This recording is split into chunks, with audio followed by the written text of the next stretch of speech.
오늘 본문 말씀을 통해서 성숙한 경제 신앙이라는 제목으로 말씀을 전할까 합니다. 하나님께 사랑하시는 여러분, 만약 여러분 가운데 가만히 있어도 열이 자주 나고 힘이 빠지고 입맛이 없고 이런 증상이 나타나면 어떤 병이 진행되고 있다는 증상입니다. 빨리 소식을 취합니다. 치료합니다. 마찬가지로 지금 나의 삶이 만족스럽지 못하고 짜증이 나고 무기력하다면 반드시 원인이 있는 것입니다. 육신과 영혼에 이상이 생긴 것입니다. 빨리 고쳐야 능력 있는 삶을 살 수 있습니다. 사도 바울은 과거의 상처, 현실의 불만족, 미래에 대한 절망은 유혹의 욕심을 따라 썩어져가는 구습을 쫓는 옛사람 때문이라고 말씀합니다. 그러므로 옛사람을 벗어버리고 새사람을 입어야 합니다. 저와 여러분의 삶이 옛사람을 버리고 새사람을 입고 살아가는 복된 생애가 되시기를 예수 그리스도의 이름으로 간절히 축복합니다. 네, 할렐루야. 우리 본문 1절에서 3절 다시 한번 다 같이 봉독하겠습니다. 시작. 그러므로 우리가 그리스도의 도의 초보를 버리고 죽은 행실을 회개함과 하나님께 대한 신앙과 세례들과 안수와 죽은 자의 부활과 영원한 심판에 관한 교훈의 터를 다시 닫지 말고 완전한 데 나아갈지어다. 하나님께서 허락하시면 우리가 이것을 하리라. 아멘. 히브리서 기자는 표준 세번역으로 본문 1절에서 3절을 다음과 같이 말씀합니다. 그리스도의 초보적인 교리를 제쳐놓고 성숙한 경지로 나아갑시다. 성숙한 경지로 나아갑시다. 그것은 죽은 행실에서 벗어나는 회개와 우리 가운데 죽은 행실이 많이 있죠. 예수 믿어도. 그 예성품들이 많이 한 번씩 나타나는 걸 봐요. 그 죽은 행실이다. 그건 죽은 행실이다. 근데 그 죽은 행실에서 벗어나는 회개와 그걸 회개할 줄 알아야 된다. 그 말이죠. 회개할 줄 알아야 된다. 또 그 다음에 하나님 믿는 믿음과 하나님을 다 믿지만 하나님을 믿는 믿음이라는 것은 뭐냐면 성숙한 믿음을 말하는 것입니다. 하나님의 어떠하심과 또 하나님께서 말씀하신 그 약속을 통해서 우리에게 요구하는 그런 믿음이 어떤 것인가, 그런 믿음을 말하는 것이죠. 그래서 세례의 교리와 안수와 죽은 사람들의 부활과 영원한 심판과 관련해서 또다시 기초학습을 갖는 일이 없어야 되겠다. 그렇게 말씀하고 있습니다. 그래서 성숙한 경제신앙은 어떤 모습이냐면 첫째, 초보적인 교리에 머무르지 말아야 합니다. 초보적인 교리란 구원에 대한 교리, 또 죽은 행실에서 벗어나는 회개, 또 하나님을 믿는 믿음의 입문 단계와 또 안수를 통해서 세례를 받아야 하는 교리, 또 죽은 자들의 부활의 당연성과 영원한 심판과 같은 기초적인 교리다. 이 크리스찬이라면 이 내용들은 다 한다는 거예요. 누구나 성령으로 거듭난 사람이라면 기본적으로 이 내용은 다 한다는 거예요. 그런데 이 교리에 머물러서는 안 된다. 성숙한 신앙의 경지에 들어가라. 그렇게 지금 도전하고 있습니다. 그러면 성숙한 경제신앙은 어떤 모습일까요? 다시 말하면 신앙의 원점으로 돌아가서 기초학습을 계속 반복하는 신앙이 돼서는 안 된다는 것이죠. 예를 들어서 영적인 분별력을 상실하게 되면 구원의 확신도 말씀에 대한 분별력도 회복하기 쉽지 않습니다. 여러분 죄를 짓게 되면 구원의 확신도 막 흔들리죠. 그런 신앙이 어린 사람은 말할 것도 없지만 성숙한 사람도 그래요. 그러니까 막 구원의 확신이 흔들리니까 구원해달라고 또 하나님 앞에 간절히 또 기도하게 되는 것이죠. 확신이 없으니까, 흔들리니까. 사단은 집요하게 구원의 확신을 여러분에게 앉아. 왔다 갔다 하지 말, 앉아. 예수 그리스도의 이름으로 명하는 앉을지어다. 이 구원의 확신에 대한 교리, 이건 신앙의 기초 교리입니다. 그래서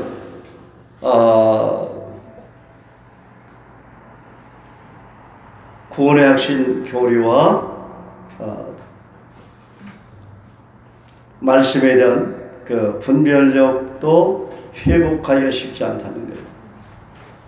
그러면 항상 깨어있어 기도하는 가운데 신앙의 지경을 넓혀야 합니다.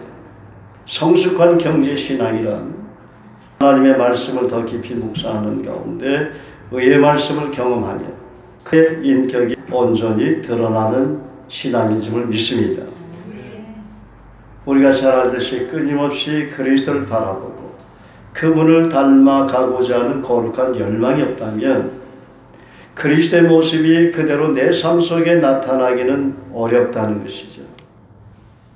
그러려면 나의 신앙을 위해 점검해주고 지도해주고 기도해주는 영적인 멘토나 말씀과 기도에 깊이 뿔을 내리고 있는 경건한 교회 공동체와 함께 해야 될 줄 믿습니다.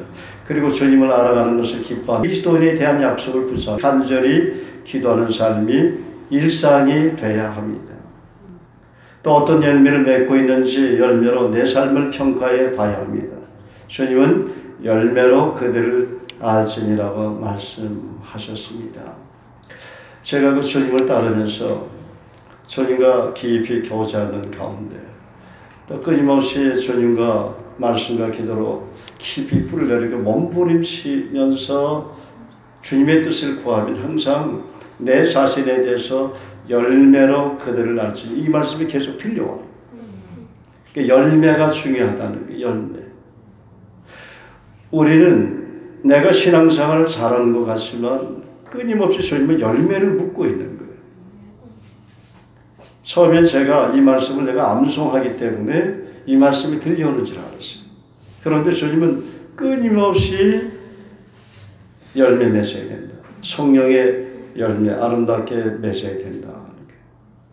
그 열매 맺지 못하면 열매가 병들면 특히 또 열매가 너무 가냘프면 이 세상의 그 육신의 저격, 안목의 저격, 이생의 자랑, 이 사단의 세력에 계속해서 어떻게 됩니까? 넘어진다는 거예요. 제대로 주님을 알아갈 수도 없고 주님 나라에 가서 굉장히 부끄러운 신앙의 모습이 된다는 것이죠. 그래서 메시지를 준비하면서도 계속 그 말씀이 들려와요. 열매로 그들을 알지. 그래서 형제자매들을 열매 있는 성숙한 그리스도인들로 내가 가르치고 양육해야 된다는 게 너 책임이다. 저에게 책임을 위임해 주셨어요. 물론 주님이 간섭하시고 주님이 도와주시지만은 내 양을 먹이라 치라는 거 베드로에게 맡겼듯이 예수님은 저에게 주님의 교회에 대한 형제자매들 신앙은 네가 얼마나 기도하고 네가 얼마나 형제자매들을 말씀으로 기도로 가르치고 양육하고 본을 보이냐에 따라서 다르게 나타난다는 것이죠.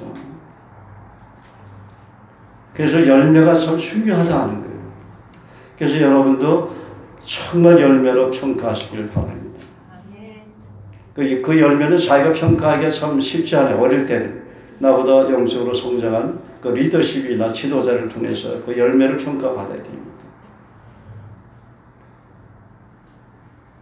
그래서 그 신앙을 어떻게 내가 신앙생활을 가르침을 받고 잘하는 게 처음이 참 중요한 것 같아요.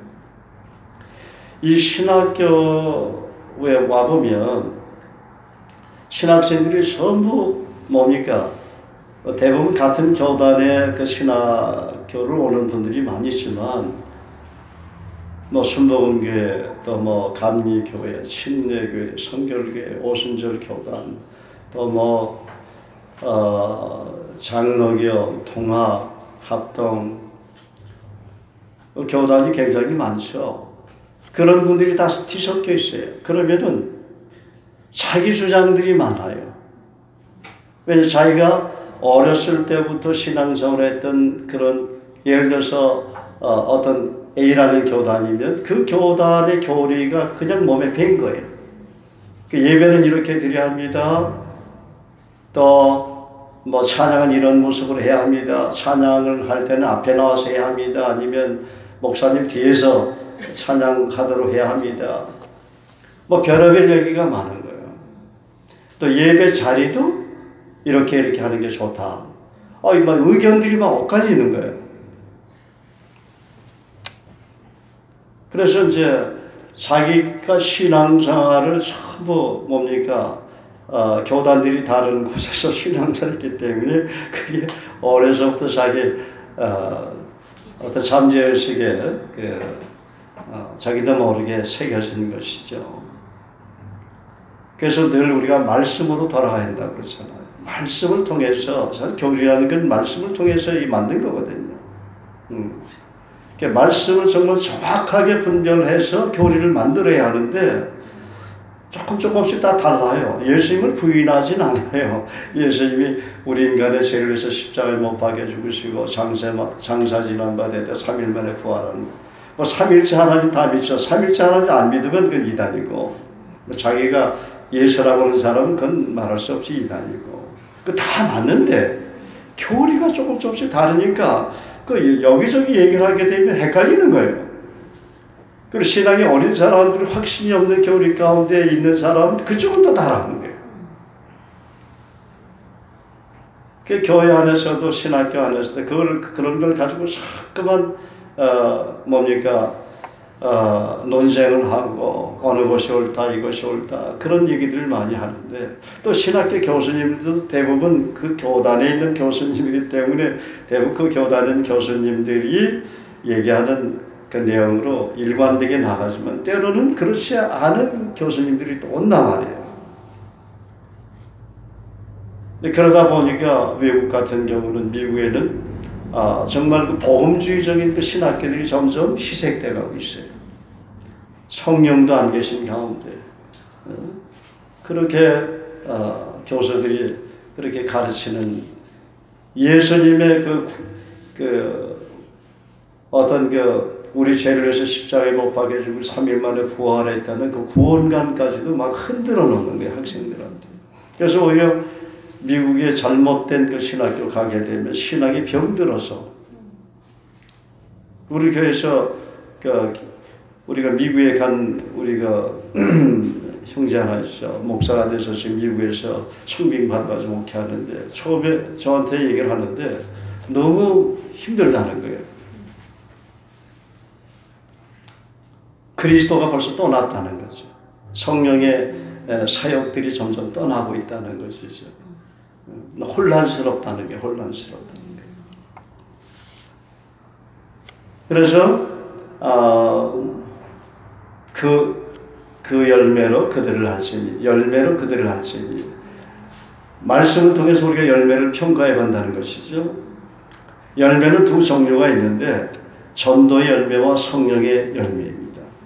주님은 요한복음 15장 5절에 말씀하셨어요. 우리 다 같이 한번 암송해 시작.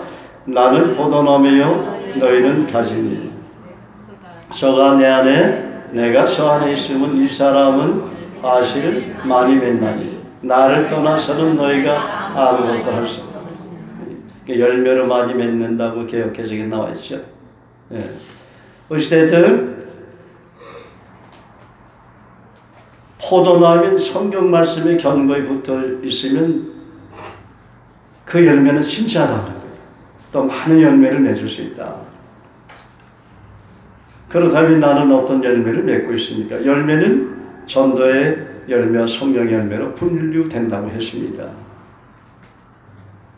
주님은 승천하시기 전에 모든 족속으로 가서 복음을 전하고 제자를 삼으라고 지상 사명을 주셨고, 갈라디아서 5장 23절 24절은 성령의 열매에 대해서 구체적으로 우리에게 말씀하고 있습니다.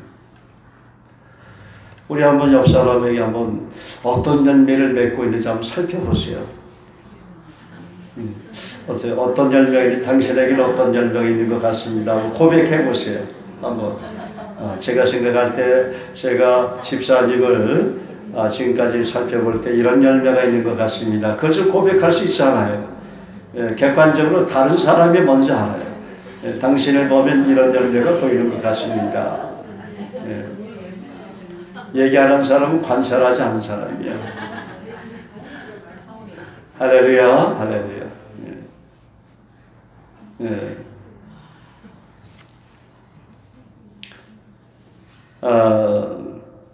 저의 간증을 말씀드린다면 전도 열매는 1982년 성령으로 거듭난 이후로 2019년 3월 1일까지 성령께서 수많은 영혼들에게 복음을 전하는 은혜를 베풀어 주셨는데 그 중에는 한국인들과 외국인들이 있습니다. 지난주에는 정말 또 시리스타가 미국 사람 장군을 만나게 해가지고 그 장군과 또 그 딸 한국에 자기 아빠를 보러 왔더라고요. 그 미국인 자매는 그 멕시코 6번 출구 게이트로 올라오는데 저도 모르게 얼마나 반가워요. 제 소개를 하고 우리 교회는 여기 조그만 교회인데 미국이 우리 한국을 위해서 그동안 참 헌신을 많이 했다 하는 그 미국인들이 인류 사회를 통해서 많이 희생당했고 지금까지 전 미국에 많은 복을 얻었는데 축복 기도를 해줘도 되겠느냐는 게 좋다고 그러죠. 그래서 정말 손을 얹고 제가 안수기도를 해줬어요. 너무 기뻐하더라고. 그리고 헤어졌는데 신세계에서 또 만나는 거예요. 그래서 어딜 가느냐 하니까 두 번째 만나니까 더 반가워하더라고요. 지금 여기 오래간만에 딸하고 영화 구경 간다고 신세계 안에 극장 있잖아요. 거기 간다고 그러더라고요. 한참 또 거기서 또 길에서 얘기했어요. 백화점 안에서 또 얘기를 했죠.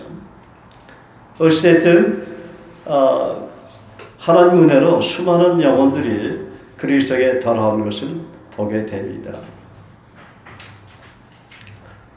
골로새서 1장 6절 말씀처럼 그동안 복음을 듣고 예수님을 구세주로 영접한 영혼들이 전 세계에서 열매를 맺어 자라고 있을 것이라고 믿습니다.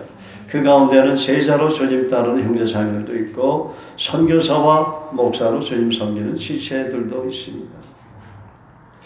성령의 열매는 성령으로 거듭난 그리스도인들에게는 성령께서 우리 안에 계심으로 우리의 모난 성품을 교정하시는 가운데 맺어주시고 계시는데 각 사람마다 차이는 있지만 부분적으로는 9가지 열매는 조금씩은 다 있다고 생각합니다.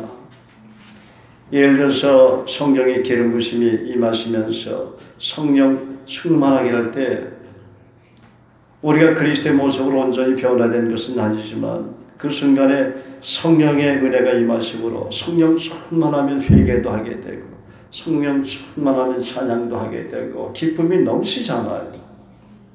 그 성령의 기름 부심을 통해서 주시는 은혜인데 그때의 열매가 맺어지는 거예요. 할렐루야. 아시겠습니까? 열매는 능동태가 아니라 수동태 현상에서 맺어지는 것입니다. 예를 들어서 우리가 개구리를 날카로운 바늘로 찌르면 어떻게 됩니까? 활딱 뛰죠. 하나님의 은혜를 받을 때 그때 열매를 주님은 조금씩 맺어주시는 거예요. 이게 굉장히 중요한 메시지입니다.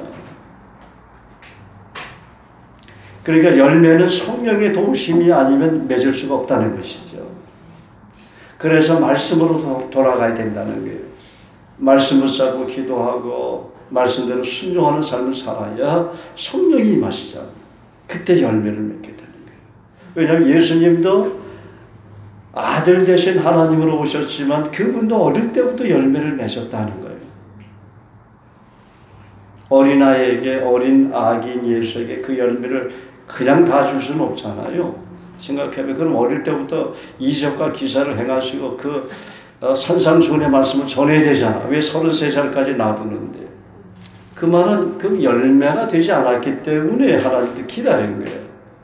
예수님이라고 아들로 오신 하나님이라고 우리하고 특출나게 그냥 어릴 때부터 그렇게 열매 있게 한 거 아니에요. 그러니까 어린아이들이 때로는 꿈을 통해서 때로는 환상을 통해서 이야기할 수 있어요. 성령의 음성으로 얘기할 수 있지만 그런 아이들을 그대로 믿다가 이장림 씨 같은 분이 나오는 거죠. 1992년 10월 28일에 예수님 제일 만들고 어린아이의 그 환상을 그대로 믿은 거예요. 무서운 일이죠. 그죠?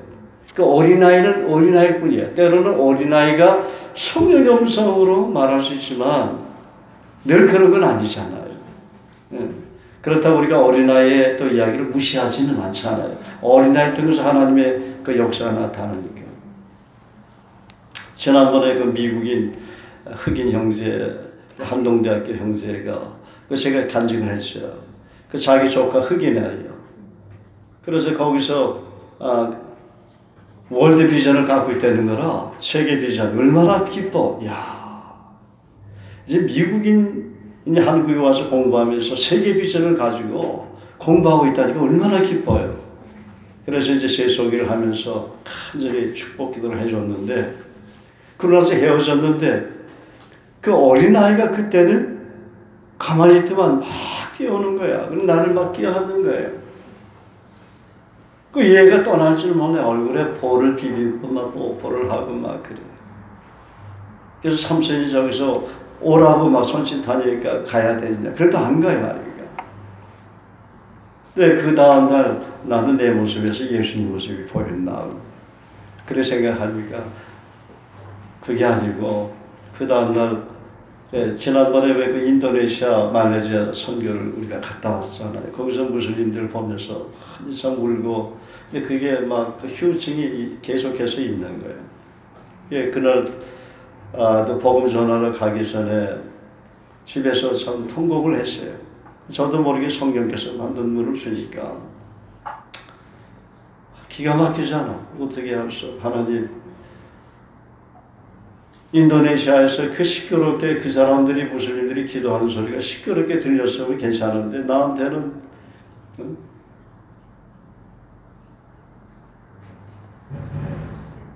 내게 와서 나를 좀 도와달라고.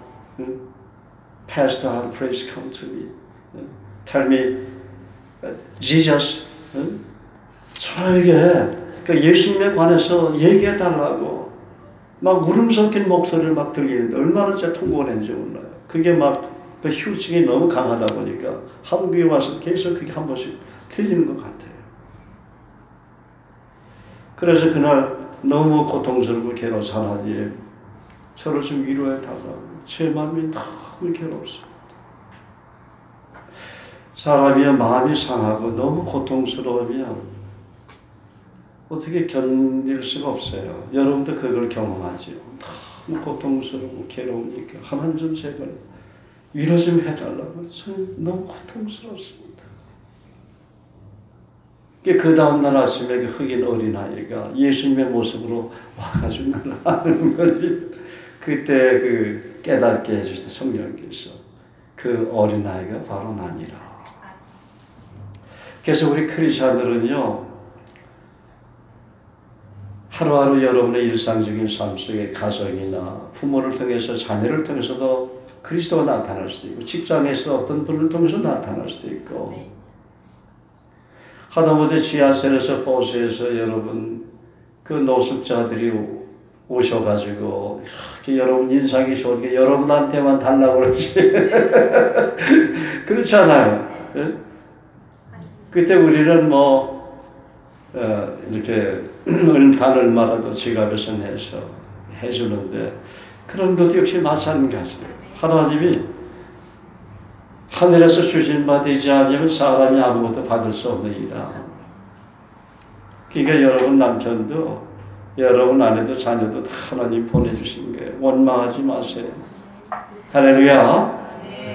하나님이 허락해서 그 자녀를 허락하는 거예요. 소원 속에도. 너무 마음이 힘들고 괴로워도. 아까 내가 상훈이한테 안세라고 한 것은 쟤도 정신을 차려야 되니까. 쟤는 얼마나 내가 아까 예배드리기 제가 싹 왔다 갔다 하는 거예요. 너무 불쌍하더라고요. 제가 여기 앉고 싶어요. 사모님은 앉고 싶단 말이에요. 앉고서 예배를 드리고 싶은 자기 몸이 이게 말 안 되는 거예요.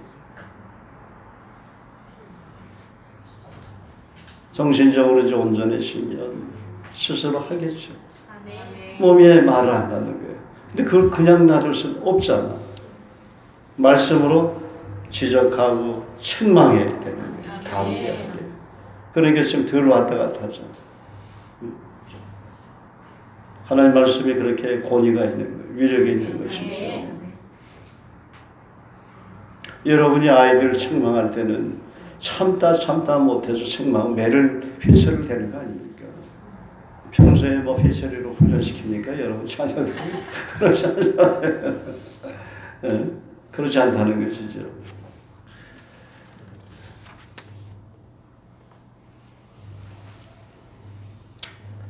개인적인 저의 간증을 열매에 대해서 말씀을 드린다면 아직은 제가 연약하지만 제가 기도를 해봤어요. 주님 저에게는 어떤 열매가 있습니까? 한 번씩 제가 기도를 하는데 그러면 얹혀주시는 것이 사랑의 열매와 희락의 열매와 화평의 열매를 얘기하세요.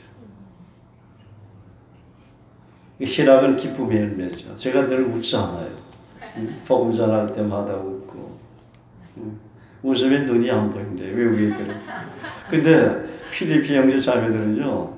저보러 필리핀 가래. 왜 그러냐면 필리핀 가면 눈이 인기래나 내가. 그 사람들은 눈이 다 크잖아요. 필리핀 형제자매는 눈이 크잖아. 눈이 크니까 나는 처음에 자꾸 윙크를 하는 것 같아. 눈이 크니까 필리핀 형제자매를 우리 교회 와서 보면 다 눈이 크니까 막 윙크하는 것 같잖아. 어떤 데 진짜 윙크를 해. 눈이 크니까. 눈이 작은 것도 오해를 덜 받는 하나님의 은혜라고요.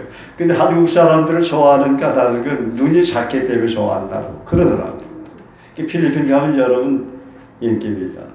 필리핀뿐만이 눈 큰 나라에 가면 여러분 인기예요. 여러분 미국이나 영국이나 그분들이 유럽 사람들이 한국인 자매들하고 또 형제들하고 결혼하는 거는 대부분 보면 눈이 작아요. 한번 관찰해 봐요. 그렇죠? 예. 눈이 작은 한국인 자매나 눈이 작은 형제하고 결혼한다니까. 그러니까 눈이 작다고 가서 우리 한국은 성회가 가는데 외국 가면 인기라는 거예요. 그 여러분 새로운 정보를 드리는 거는 아닌데 이거 다 알고 있는 사실이에요. 그래서 한국인들이 선교사 나가면 인기인 거예요. 아니 필리핀의 선교사님한 분은 텔레비에서 간증을 하는데 자기들에게 그렇게 많이 온대. 왜냐하면 눈 보고 온대네. 눈 보고. 또 그 선교사님도 눈도 작더라고. 가늘고. 그래서 눈이 가는 사람은 선교사의 자격이 있음을 믿습니다. 할렐루야. 예. 사람은 상대적인 것 같아. 그죠? 자기보다 다른 사람을 좋아하는 것 같아. 모습이 좀 다른 사람은. 자, 그 다음에 우리 4절에서 6절 다 같이 읽겠습니다. 시작. 한 번 빛샘을 얻고 하늘의 은사를 맛보고 성령의 참여한 바 되고 하나님의 선한 말씀과 내세 능력을 맛보고 타락한 자들은 다시 새롭게 하여 회개케 할 수 없나니 이는 자기가 하나님의 아들을 다시 십자가에 못 박아 천저의 욕을 보입니다. 4절에서 6절은 그리스도에 대한 경고입니다. 처음에는 예수를 잘 믿었지만 타락한 자들이죠. 타락은 죄를 지어도 성령께서 양심을 통해서 거듭거듭 회개하라고 촉구하시는데도 회개하지 않을 때 타락하게 되는 거예요. 죄를 선택하는 것은 누가 해요? 내가 하는 거예요. 죄를 회개하는 건 누가 해요? 내가 해야 된다는 것이죠. 성령께서 우리의 죄를 탄식함으로 긍휼히 여겨달라고 할 수는 있지만 성령께서 회개하도록 은혜를 베풀어 주시긴 하지만 이제 영적으로 잘하게 되면 너 스스로 말씀 읽고 묵상하면서 잘못한 거 네가 회개해라 그 말이에요. 자백하라는 거죠. 근데 그때 우리가 자꾸만 회개에 그 민감해야, 다시 말하면 죄에 민감하다는 얘기죠. 반대로 얘기하면 어떤 정죄의식에서 민감한 게 아니라 내가 하나님 앞에 죄를 범한 것을 하나님 앞에 자백하지 않으면, 돌아서지 않으면, 회개하지 않으면 성령께서 고통스러운 걸 느끼는 거예요. 내 안에서 성령께서 고통스러운 걸 느끼니까 회개하는 거예요. 그런 수준까지 여러분 가셔야 합니다. 할렐루야. 큰 죄를 졌기 때문에 그럴 회개가 있는 게 아니라 작은 죄라도 짓게 되면 성령께서 벌써 내 마음에서 고통스러워하는 걸 우리가 느껴야 한단 말이죠. 어떤 때는 달래주시기도 하고, 어떤 때는 말씀으로 권면해 주시기도 하지만, 어떤 때는 내가 이젠 이 영역에선 돌아서야 되지 않느냐, 그 같은 죄를 계속 반복해서 져서는 안 되지 않느냐. 여러분 아직도 우리 교회는 그런 분들 없겠지만 옛날에 짓던 죄 반복하는 사람 있습니까 여기? 그 아직까지 만약 그런 것이 있다면 그 영에서 출애굽 못하는 거예요. 그거 먼저 출애굽을 해야 돼. 그거 먼저 출애굽을 해야 하나님이 다른 것에 대한 그런 도전을 하시고 우리 믿음을 성숙시키기 위해서 요구하시는 거예요. 왜냐하면 그거 먼저 출애굽하라고 한다. 떠나라. 죄에서 떠나라. 주님은 저와 여러분, 우리가 항상 얘기하는 거지만 그리스도처럼 변하기를 원해요. 그리스도 인격을 닮아가기를 원하는 가정 속에서 너는 나를 대신하는 작은 그리스도 아니냐. 그래서 왕같은 제사장이라고 베드로도 얘기했지 않느냐. 여러분 세워주기에서 대우해주기에서 베드로 사도가 베드로서 2장 9절에 너희는 택하신 족속의 왕같은 제사장이 거룩한 나라요 그의 소유된 백성이라고 말하는 거 아니라는 거예요.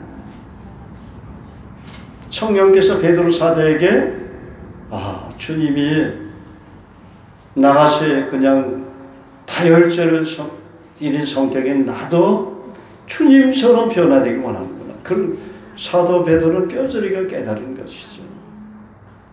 그러니까 어느 날 기도하다가 성령의 감동으로 그 메시지를 받고 또 주님이 3년 동안 자기들을 가르치면서 늘 말씀하셨던 그 산상수훈이라든지, 그렇죠?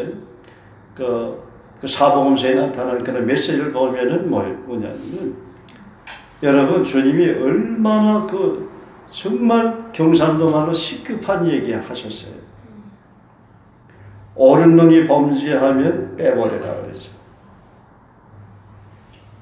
왼손이 범죄하면 잘라버리라 그랬어요. 주님이 무서운 얘기 하셨어요. 여러분 그 말씀이 있는지 알죠? 진짜 눈을 빼버려라, 왼손을 잘라버려 하는 게 아니고 그 정도까지 너희가 죄와 타협해서는 안 된다 그 말이에요. 너희가 정말 나 때문에, 예수님 때문에 우리가 구원받았다면 그분은 당신 자신을 원하는 거예요. 예수님처럼 생각하고 예수님처럼 말하고 행동하기 원해요. 저도 늘 이 예배 때 말씀을 전하기 전에 항상 기도하는 제목이 있어요. 하나님, 저는 참 부족합니다. 제가 부족하지만 오늘 예배 가운데 말씀을 전할 때 성령께서 저에게 지혜와 계시의 정신을 주셔서 성령의 언어로 말하게 하옵소서, 말씀을 전하게 하옵소서. 이 성령께서 도와주시지 않으면 안 됩니다. 그리고 제가 준비한 이 원고를 하나님 앞에 드립니다.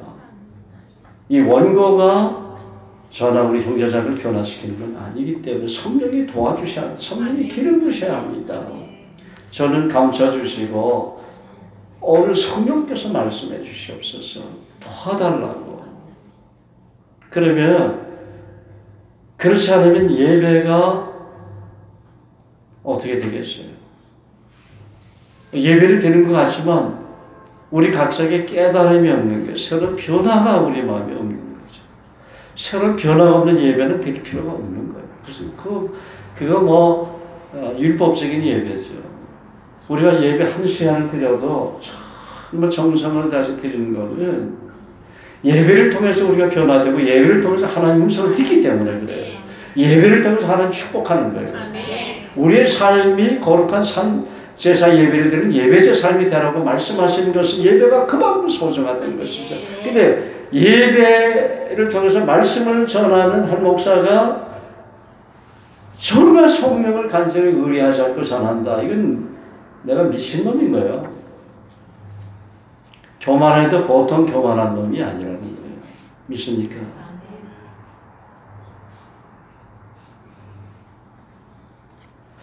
여러분이 일상적인 삶에서 때로는 성령께서 말씀 자기도 모르게 입을 열 때가 있죠. 뭐 주옥 같은 그 얘기를 할 때 있어요. 우리 형제자매들 찬양하는 걸 보면요. 어떤 때는 막 성령의 기름 부심이 흘러 넘쳐요. 오늘 찬양이 또 참 은혜가 됐어요. 또 새로운 우리 또 집사님이 한번 영입을 하니까. 할렐루야. 그러니까 그만큼 또 기도로 준비하고 또 연습을 또 하니까 찬양이 아름다운 것이죠. 마찬가지 찬양도 그런데. 그래서 이 말씀은요. 여러분 처음에 저 단에 섰을 땐 덜덜덜덜 떨었어요. 이 말씀이 안 나오는 거예요. 이 제단이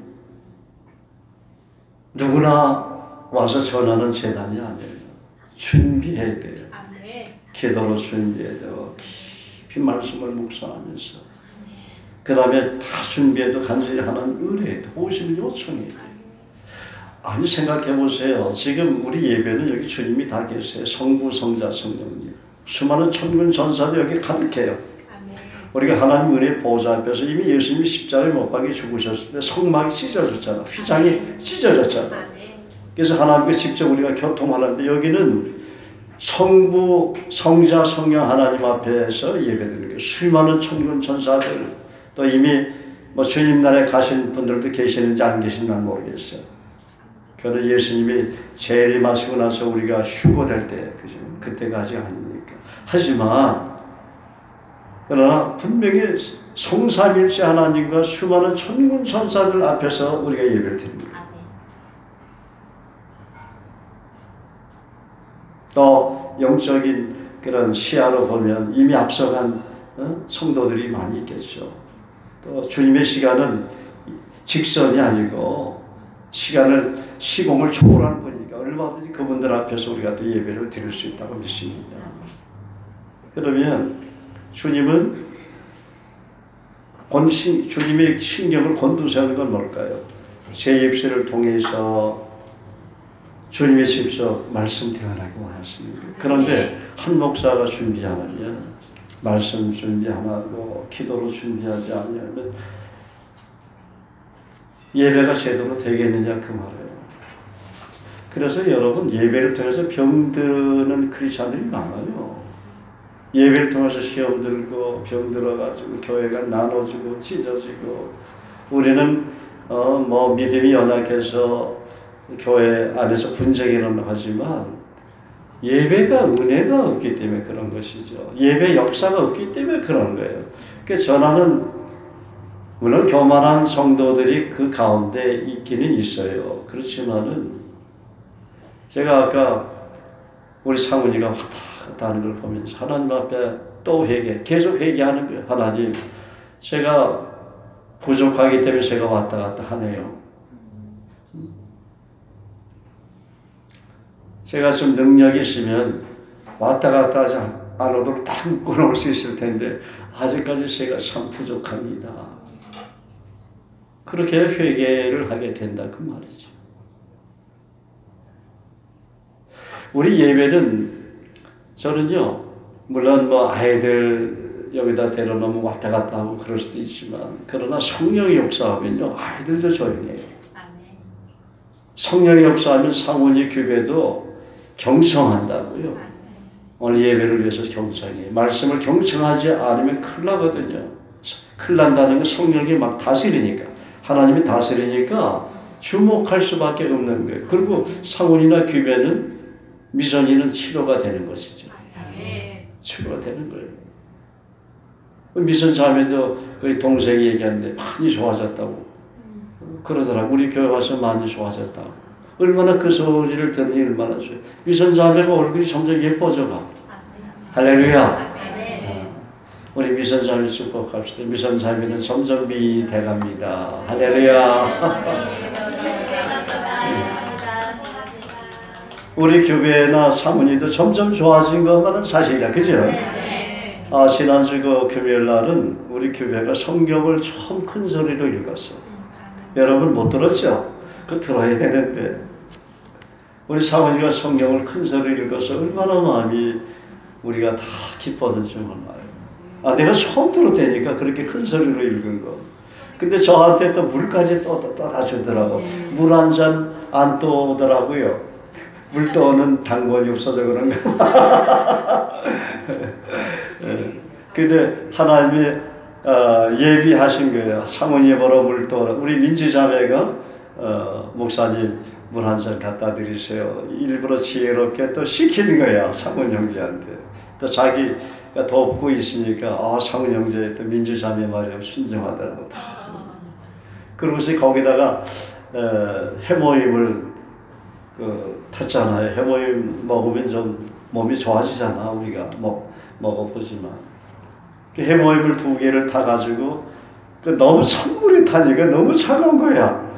그래서 내가 찼다 그러니까 또 민지가 있다가 그 목사님이 뜨거운 물을 거기 좀 섞어서 사모니 형제님 가져오세요. 또 가져?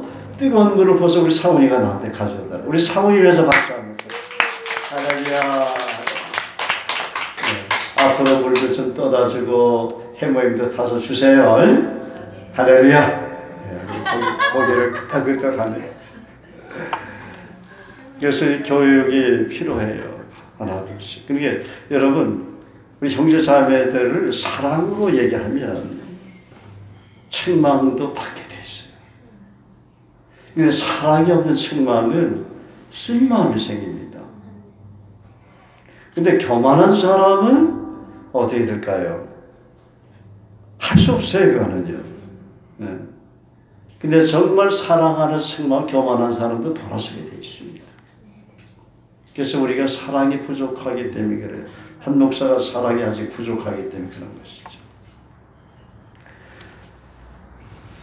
그래서 주님에 대해서 잘 배울 수 있는 목자를 만나는 것이 얼마나 중요한지 모릅니다. 말씀을 성경의 본뜻대로 잘 풀어주고 확신을 갖도록 도와줘야 건강한 크리스찬으로 자라기 때문입니다. 그리고 그런 공동체 교회에서 신앙생활해야 성령 충만한 가운데 아름다운 신앙의 열매를 맺을 수 있기 때문입니다. 왜냐하면 병들기 전에 병든 가지를 잘라줄 수 있기 때문이죠. 우리가 잘 알듯이 여러분 한 번씩 호주에 가보면 미국도 그래 캐나다도 가보면 아주 잔디가 예쁘게 아주 정리된 가정들이 있어요. 또 어떤 가정에 가보면 너무 무성해. 풀이 막 무성하게 자랐어. 근데 거기 안에는 잔디만 있는 게 아니라 불순물들이 많이 자라고 있는 것이죠. 그러니까 잡초들이 많이 자라고 있다는 것이죠. 그 잡초 때문에 얼마나 그 잔디가 보기 싫은지 모릅니다. 이 잡초는 자라는 속도가 너무 빨라요. 그때그때마다 뽑아줘야 합니다. 뽑아줘야 돼. 정원사가 돌보지 않는 정원을 본 적이 있습니까? 여기저기 흉물처럼 가지가 사방에 뻗어져 있어요. 금방이라도 뱀이 튀어나올 것 같은 으슥한 밀림 같아요. 그래서 여러분 안에 계신 성령님은 여러분의 그 잡초들이 자라게 하는 것을 잘라주는 정원사입니다. 성경 말씀은 정원사 역할을 해요. 우리가 말씀 붙잡고 간절히 기도하는 건 정원사 역할을 하는 거예요. 그런데 나를 통해서 정원사 역할을 하기를 원한다는 것이죠. 성령님은. 그래서 하나님은 저와 여러분들이 정말 성령의 열매를 아름답게 맺는 훌륭한 정원사가 되기를 원합니다. 훌륭한 정원사가 되려면 말씀에 대한 분별력이 있어야 되잖아요. 말씀을 잘 깨달아야 분별력을 가지고 우리 마음속에 그냥 쓸데없는 가시들, 병든 가시들, 이 가시들, 잡초들을 잘 다듬어 줄 수 있잖아요. 제가 어제는 동서대학교 그 앞에 갔는데 그 동서대학교 앞에 가니까 정말 그 나무가 너무 아름답게 그 가지를 너무 예쁘더라고요. 지구를 본 것 같아. 그 나무에서 동그란데. 그 나무를 보자마자 하나님 감사합니다. 누군가 정말 그 정원사가 이 나무를 이렇게 아름답게 해서 제 눈에는 아름다운 지구로 보이는군요. 그러니까 우리가 그런 걸 볼 때마다 감사하게 되잖아요. 여러분 묘목들을 잘 가다듬고 가꾼 데 가보면 우리 그 한주희 권사님 거기 거기 갔을 때 많이 봤잖아요. 우리가 잘 가꾸는 거 얼마나 아름답습니까? 하나님도 여러분이 그렇게 아름답게 가지를 쳐주고 병든 가지를 쳐주고 정말 그렇게 해야 아름답게 보이는 거예요. 그래서 크리스찬은 지금 헤어스타일을 기도하면서 하고 옷도 좀 아무렇게나 입고 다니지 말고 우리가 복음 전해야 되잖아요. 그 옷도 좀 냄새 나는 거 말고 맨날 그거 입고 다니지 말고 우린 복음 전하는 그리스도의 대사란 말이에요. 또 화장도 좀 예쁘게 하고 아무렇게나 눈썹 그려가지고 한쪽만 그리고 한쪽은 안 그린다. 나이가 든 노인네들은 그런 실수를 한단 말이야. 예쁘게 하고 다녀야 된다고 믿습니다. 옷도 좀 예쁘게 하고 다녀요. 그렇다고 모델처럼 하라고 다니는 건 아니죠. 깨끗하게 말쑥하게 성당에 볼 때도 참 크리스찬답게 빛이 나는군요. 그래서 그렇게 다니면 하나님 앞에 어떻게 돼요? 이렇게 영광도 되고 사람들이 여러분 따르는 거예요. 피등 냄새도 나고 이도 제대로 안 닦고 이에서 냄새 나고 옆에 가겠습니까? 복음을 얘기하면 아유 하면서 입가리지. 할렐루야. 근데 우리 교회는 그런 분들 없어요. 참 예쁘고 아름답고 미인이고 잘생겼습니다. 우리 한번 축복합시다. 정말 당신은 크리스찬이군요. 당신에게는 그리스도의 아름다운 향기가 납니다. 그리스도의 아름다운 향기가 납니다. 네. 우리가 아이를 키울 때도 오물이 묻으면 바깥에서 그냥 흙장난하고 그냥 마티 물다가 오면은 밥을 차려놔서도 그냥 먹일 수 없잖아. 목욕탕에 데려가서 막 옷 벗기고 다 씻겨주고 저도 어릴 때 그런 기억이 나요. 그러니까 엄마가 그냥 물로 막 깨끗이 씻어주고 밥 안 치는 거예요. 왜냐하면 다른 사람들까지 피해를 주잖아. 내가 안 씻으면. 우리 어린아이들은 모르잖아요. 4-5살짜리가 뭘 알아. 배고프면 밥 먹으려고 하는데. 자, 7절, 8절 다 같이 읽겠습니다. 시작. 땅이 그 위에 자주 내리는 비를 흡수하여 밭가는 자들의 쓰기 합당한 채소를 내면 하나님께 복을 받고 만일 가시와 엉겅퀴를 내면 어림을 당하고 저주함이 가까워 그 마지막은 불사람이 되리라. 이 말씀 우리가 너무나 잘 아는 얘기인데 복을 받는 그리스도인들은 말씀으로 거듭나게 된 것처럼 갓난아이들처럼 순전하고 신령한 저신 말씀을 사모해야 합니다. 그래야 건강한 확실한 구원관을 가지고 성숙한 경지의 신앙인으로 자랄 수가 있습니다. 그리고 반드시 버려야 할 것이 있습니다. 베드로서 2장 1절은 말합니다. 모든 악독과 모든 기만과 외식과 시기와 모든 비방하는 말을 버려야 한다는 거예요. 그리고 9절은 항상 깨어 있어야 한다고 말합니다. 여러분, 더러운 것은 버리지 않으면 항상 그 오물 냄새가 나는 게 쓰레기 같은 냄새, 쓰레기 잔뜩 집에 음식 쓰레기 쌓아놔봐요. 얼마나 냄새 납니까? 그러니까 주님은 회개하라고 계속 얘기하는 거예요. 회개해라. 한 번만 회개하는 게 아니에요. 뭐 회개의 원어를 얘기하면서 한 번만 회개하면 되지 뭐 두 번 회개하느냐. 좋은 말로 회색하면 죄에서 돌아서는 게 이게 뭐 나빠. 그렇게 해석을 해야지. 이게 바른 해석이죠. 우리가 3일 전에 여러분 이 닦았는데 3일 동안 인내하시는 분 있습니까? 없죠. 없단 말이에요.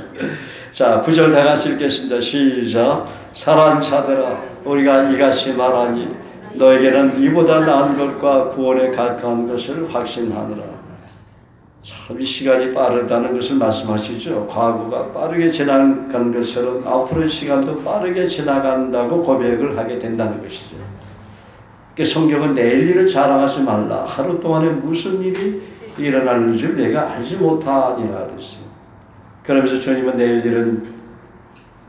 내일은 염려하지 말고 오늘 너희는 먼저 그의 나라와 그의 의를 구하라 그렇게 말씀하셨어요. 오늘 너희의 삶이 너무나 중요하기 때문이다. 내일은 오늘의 결산이다. 내일은 오늘의 결산이에요. 그죠? 원망할 필요도 없어요. 자기가 내일을 만들었기 때문에. 그렇잖아요. 오늘 나의 삶이 너무 중요하기 때문에 너희는 먼저 그의 나라와 그의 의를 오늘 열매 맺는 삶을 살아라. 오늘 나하고 좀 깊이 교제하자. 오늘 좀 얘기하자. 마음껏 오늘 얘기하자. 아니요, 저 오늘 바빠요. 내일 얘기할 거예요. 아니야, 오늘 지금이 더 중요해. 주님은 항상 그런 말씀을 우리에게 하시잖아요. 왜냐하면 내가 언제 내 앞에 왔을 때 반드시 결산한 일이 있단다. 주님 그게 안타까운 것이죠. 그때 후회하게 돼. 오늘이 중요해. 모든 무릎이 주님 앞에 다 꿇게 될 날이 있단다. 너희가 이 땅에 살면서 살았던 그 모든 행적이 다 기록이 돼 있어. 난 그걸 가지고 결산할 거야.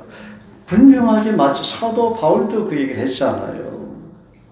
불 가운데 거슬린 구원을 받은 자가 있다고 했어요. 여러분 불난 집에서 막 밤에 불나니까 그냥 잠옷바람으로 막 타가지고 지난번에 그 미국의 나이트클럽에서 그냥 그 축복을 아까 저 축복이 아니라 그 뭐죠? 터뜨리는 거. 폭죽. 미안합니다. 네. 그래서 그 폭죽을 터뜨리는데 인화성이 가는 물질이 벽면에 있었던 것 같아요. 근데 그 밴드 아이들이 그 폭죽을 준비한 거야. 얘네들이 모르고. 원래 그러니까 인화성이 강한 물질들이 있으니까 폭죽 터뜨리니까 그것도 나이트클럽을 운영해도 처음 그렇게 폭죽을 터뜨렸는가 봐요. 그래가지고 문이 3개가 되는데 들어온 사람은 출입구밖에 모르잖아. 거기서 독가스에 질식돼가지고 죽은 사람들 문 밖 문도 좁은 거야. 그 사람이 쌓이고 다 질식해서 죽고 타서 죽고 나오질 못해서 죽은 거야.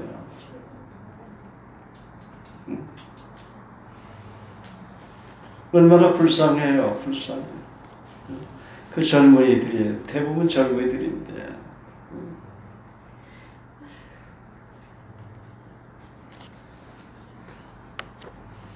그래서 미안합니다. 감기가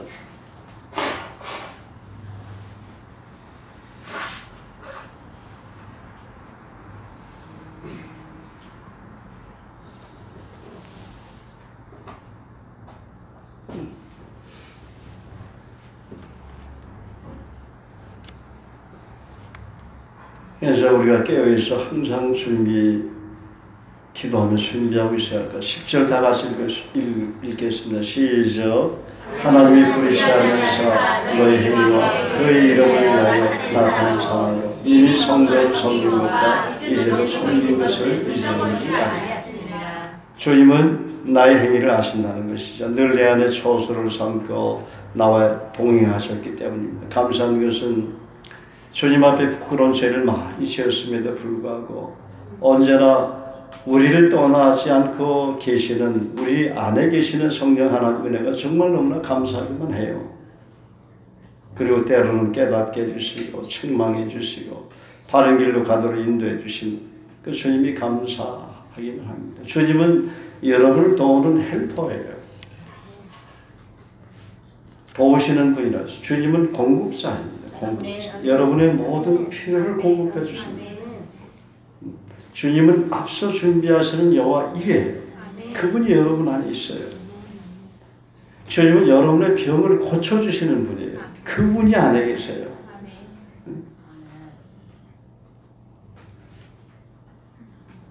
환난 날에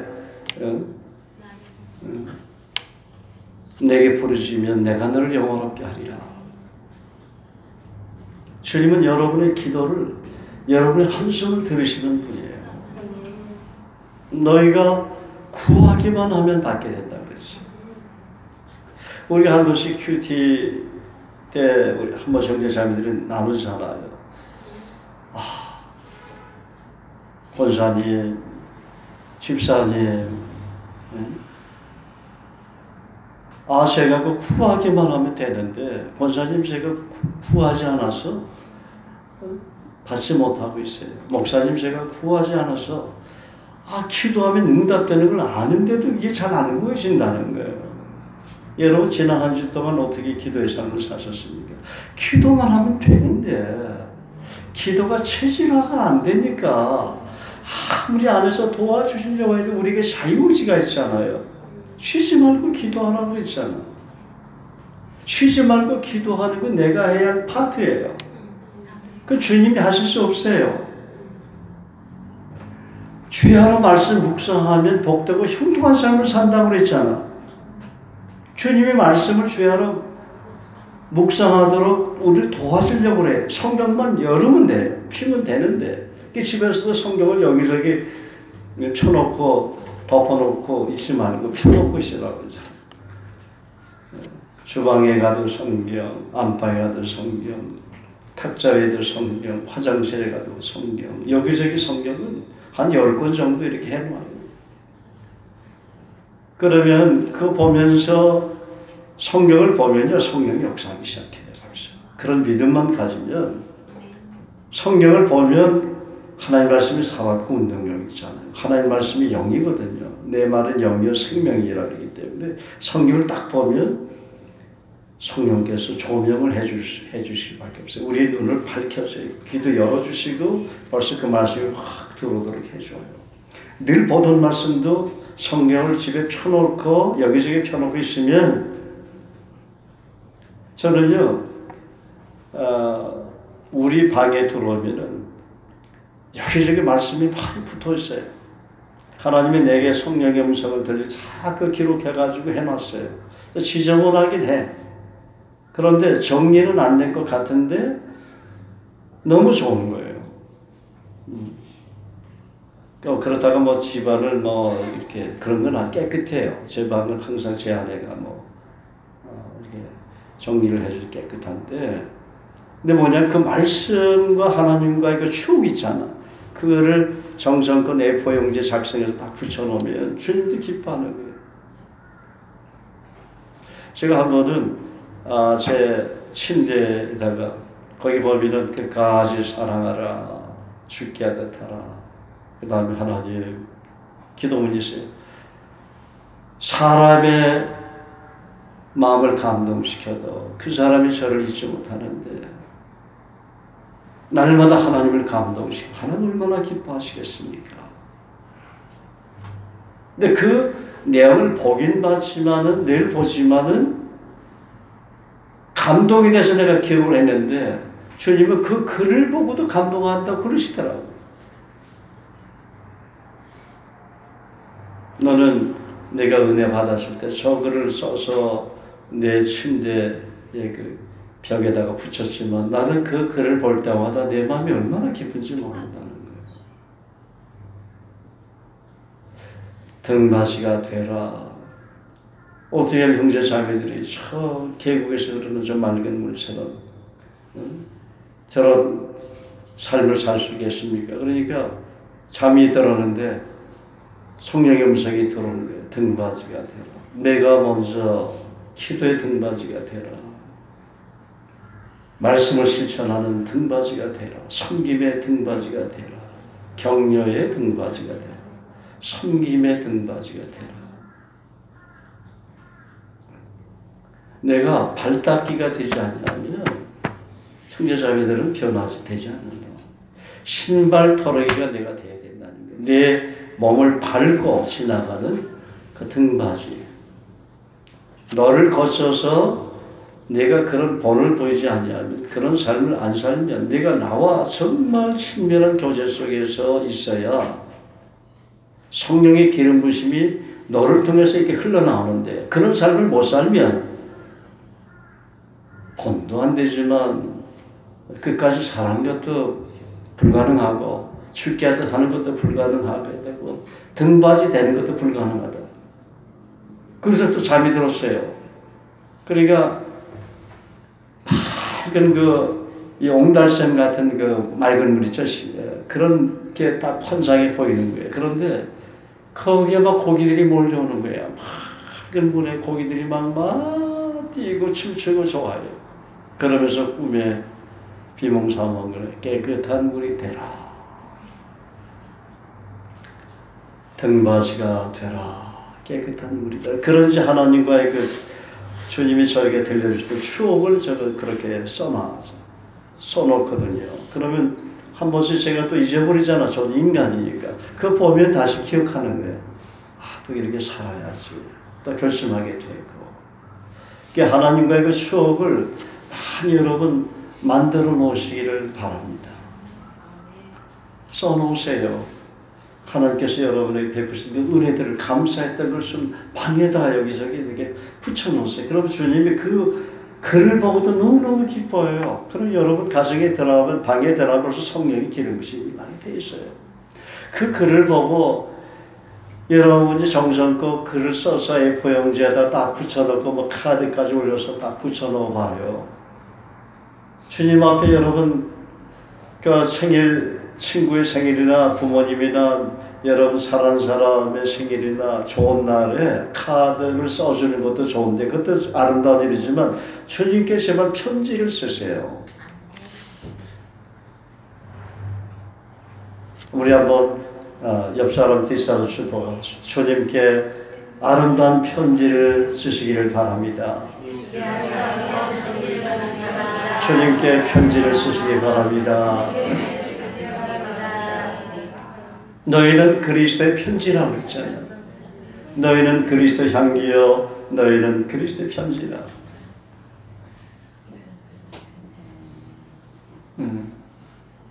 그러니까 주님께 편지를 쓰면 주님이 얼마나 기쁘겠어요.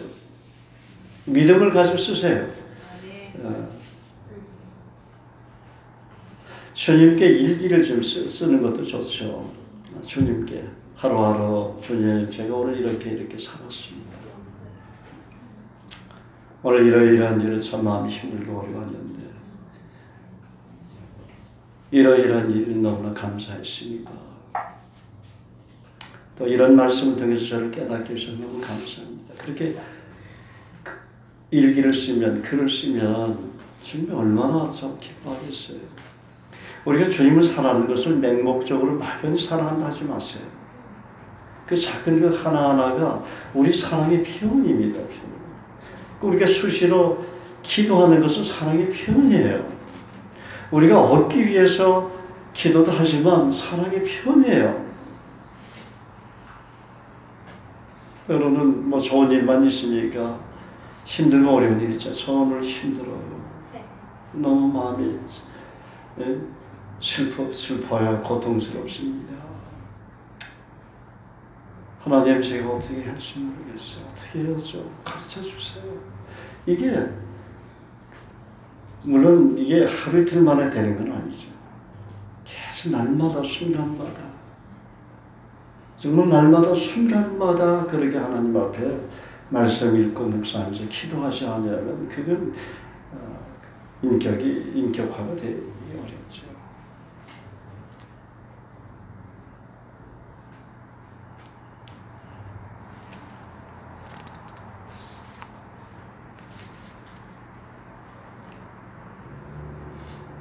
주님은 우리에게 수많은 그 약속을 또 경험하도록 하시지 않습니까? 말씀을 쌓고 기도할 때, 묵상할 때 빠르게 일하지 않습니까? 자, 11절에서 15절 다 같이 읽겠습니다. 시작. 우리가 간절히 원하는 것은 너희 각 사람이 독이 부지런히 나타내 끝까지 소망의 풍성함이 이르라. 게으르지 아니하고 믿음과 우리 참음으로 말미암아 약속들을 기업으로 받는 자를 본받는 자 되게 하려는 것입니다. 하나님이 아브라함에게 약속하실 때 가르쳐 맹세해 큰 이가 없으니 자기를 가르쳐 맹세하여 가라사대 내가 반드시 너를 복주고 복주며 너를 번성케 하고 번성케 하게 하셨으니 저가 이같이 우리 성화 약속. 아브라함이 이 약속을 누리기까지는 시간이 필요했고 오래 참아했습니다. 약속을 붙들고 기도하면서 하나님 언제나 내 신으로 말미암아 천하 만민이 복을 받는 그런 은혜를 주실까 오랫동안 인내했습니다. 그런데 그런 과정들이 아브라함이 필요한 것은 사라도 마찬가지죠. 그의 안에 주님은 아브라함이 그런 오래 참고 인내하고 하나님 앞에 간절히 매달리는 시간을 통해서 그를 믿음의 사람, 하나님을 온전히 신뢰하는 믿음의 사람으로 키우기 위해서 하셨다는 것이죠. 그 가운데서 모난 성품도 깎아주고 야곱이 그 20년이라는 세월 동안 그 삼손 라반의 집에서 얼마나 많은 그 헌신을 했습니까? 물론 사랑하는 아내 라헬이 있기 때문에 정말 수일처럼 지낸 적도 지냈겠지만 근데 야곱의 이름을 야복강에서 내 이름을 이제는 다시는 야곱이라고 부르지 않고 이스라엘이라 하리라. 이스라엘이라는 이름은 하나님의 선택한 백성인데 그 이스라엘이라는 이름 안에는 얼마나 수많은 하나님의 그 보배로운 약속과 하나님의 인격이 담겨져 있으니까 내가 어디 있든지 어디를 가든지 내가 너와 함께 하리라. 내가 내 자손을 축복하리라. 내가 아브라함이 약속한 그 복을 내 자녀들에게 복을 내어주리라. 내가 이제 나를 신뢰하는 이스라엘 백으로 내 마음이 너무나 기쁘다. 너무나 감사하다. 내가 사람을 창조하신 그런 본래의 내 마음이 이제 너를 통해서 전달이 될 것 같구나. 내가 다시 너 이스라엘을 통해서 다시 내 나라를 건설하리라. 이스라엘은 영원하게 될 것입니다. 너 이스라엘 안에 내가 초소를 삼을 때가 있을 것입니다. 새로운 이스라엘, 바로 예수 그리스도 메시아가 이 땅에 오게 될 때 너는 그리스도의 제사장으로서 나와 직접 이제는 교통하면서 교제하는, 기도하는 정말 내가 너와 함께 동행한다는 것을 내 후손들이 구체적으로 경험하도록 내가 은혜를 베풀어 줄 거다. 그것은 바로 너의 헌신이 있었기 때문에 내 자녀들이 복을 받는 거다. 이제 하나님 나라가 너 이스라엘 너의 그 헌신과 변화를 통해서 내 자손들이 누리게 될 것이다. 하나님의 도성 그 예루살렘을 경험하게 될 것이다. 이제 영원히 하늘나라에 와서 하나님 주시는 그 사랑과 희락과 평강, 그 평화의 도시 예루살렘으로 변화가 될 것이다. 아담과 하와가 범죄한 모든 죄를 그리스도가 용서해 주는 놀란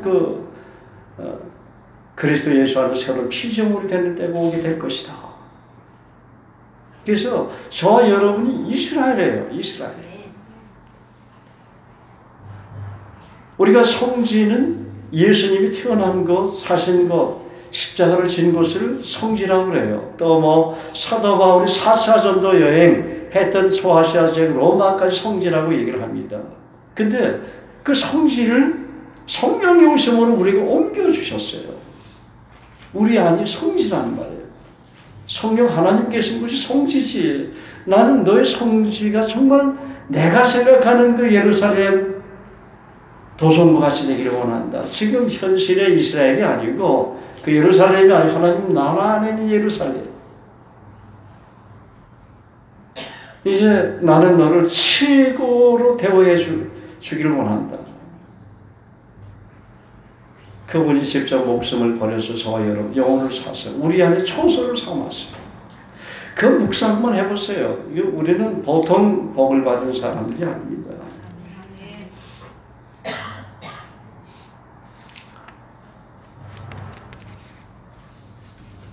자, 16절에서 18절 다 같이 읽겠습니다. 시작. 사람들은 자기보다 더 큰 자를 가리켜 맹세하나니 맹세는 저희 모든 다툼이 할지 하나님은 약속을 기업으로 받는 자들에게 그 뜻이 변치 아니하는 순리 나타내시 하죠. 그 일은 맹세로 18절 이는 하나님이 거짓말하실 수도 없는 이 두 가지 변치 못할 사실을 인하여 면 소망을 이루고 후회가는 우리 큰 안위를 받고 약속은 기업입니다. 반드시 이루어지는 기업이죠. 주님은 16절 말씀처럼 보잘것없는 피조물인 저에게도 약속을 주심으로 맹세하셨어요. 맹세는 낮은 사람이 자기보다 신분이 높은 사람을 하는 것이죠. 그런데 창조주신 주님은 흙으로 빚어진 인간에게 약속을 반드시 지켜주시겠다고 맹세한 것입니다. 왜냐하면 아담과 하와에서 실패했죠. 노아가 오기까지 다 실패했어요.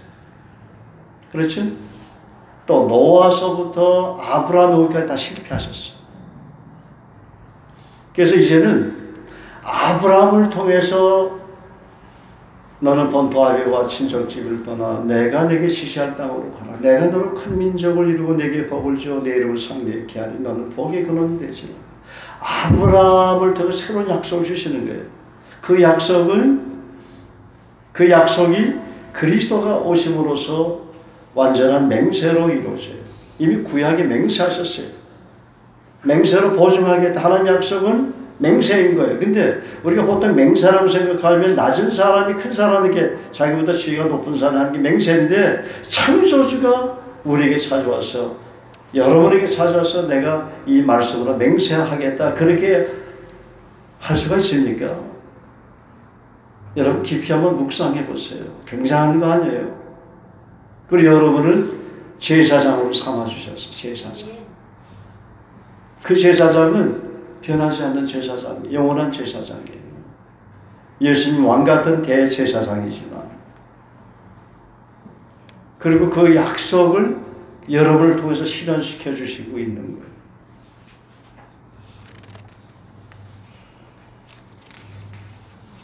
정말 여기 간증하려면 시간이 많이 갈 것 같아서 우리가 결론적으로 주님은 참으로 신실하신 분입니다. 성경을 통해 약속하신 것은 반드시 지켜주시는 분입니다. 그래서 말씀 의심하지 말고 어린아이처럼 그대로 받아들이고 믿는 믿음이 필요합니다.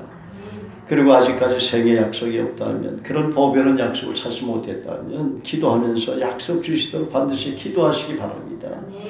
또 약속을 받은 분은 약속을 계속 붙들고 기도하면서 약속을 날마다 경험하도록 간절히 부르짖기를 바랍니다. 그러면 그거 기밀한 일을 반드시 보여주실 것입니다. 제가 지난번에 미국 장성 스리스타를 만나고서 그분과 헤어지고 나서 커피숍에 앉아있는데 성령께서 제 안에 말씀하시더라고요. 내가 앞으로는 더 큰 일을 벌이라. 그분보다도 더 귀한 분들이 너에게 많이 오게 될 거다. 그러면서 이사야 45장 14절 말씀을 주시더라. 그 약속은 제가 늘 주장했던 약속이 그 약속을 이루어 주신다는 거예요. 여호와께서 말씀하시되 애굽의 수고한 것과 구세에 무역한 것과 스바의 장대한 족속들이 다 내게로 들어와서 내게 속할 것이요 그들이 너를 따를 것이다. 사슬에 매어 건너와서 내게 굴복하고 간구하기를 하나님이 과연 내게 계시고 그 외에는 다른 하나님이 없다 하리라. 여러분 부모님이 하나님의 그 말씀 약속을 주장하면 자녀들이 누리게 되잖아요. 우리 교회에 정말 섬기시는 우리 성도님들은 하나님이 저와 또 제 안에 주신 그 약속을 누릴 수밖에 없습니다. 믿습니까? 네. 그걸 믿어야 합니다. 그리고 우리 권사님들 또 집사님들이 그 큐티 예배하면서 주신 약속들이 또 있잖아요. 그런 약속을 다 공유하게 돼 있어요. 우리는 다 공유할 수 있어요. 그게 약속이 있는 교회. 우리 김지현 선교사가 그러잖아요. 전도를 열심히 하고 나서 약속이 있느냐고 물어보니까 약속이 그걸 잘 모르더라고. 약속이 없는 크리스찬들이 너무 많다고 그렇게 우리 전체 교회창에 올려놨잖아요. 그 약속이 있다는 건 굉장히 축복이 있는 것을 주의 이름으로 축복합니다. 우리 교회에서 주장하는 약속은 다 누리게 되어 있어요. 제가 누리는 건 여러분이 누리게 되는 것이죠. 그래서 우리가 시편 107편 9절 말씀처럼 그가 사모하는 영혼에게 만족을 주시며 줄인 영혼에게 좋은 것으로 채워주십니다. 하나님 또 시편 42장 1절에 보면 하나님이여 사심이 시냇물을 찾기에 갈급한 같이 내 영혼이 주를 찾기에 갈급하나이다. 우리 그리스도인에게는 이 땅에 살 때나 주님 나라에 가서도 소망이 있는 거예요. 언제든지 하나님의 영의 생명 대신 하나님의 말씀을 읽고 묵상하면서 주님과 깊이 교제할 수 있어요. 주님 나라에 가서도 마찬가지입니다.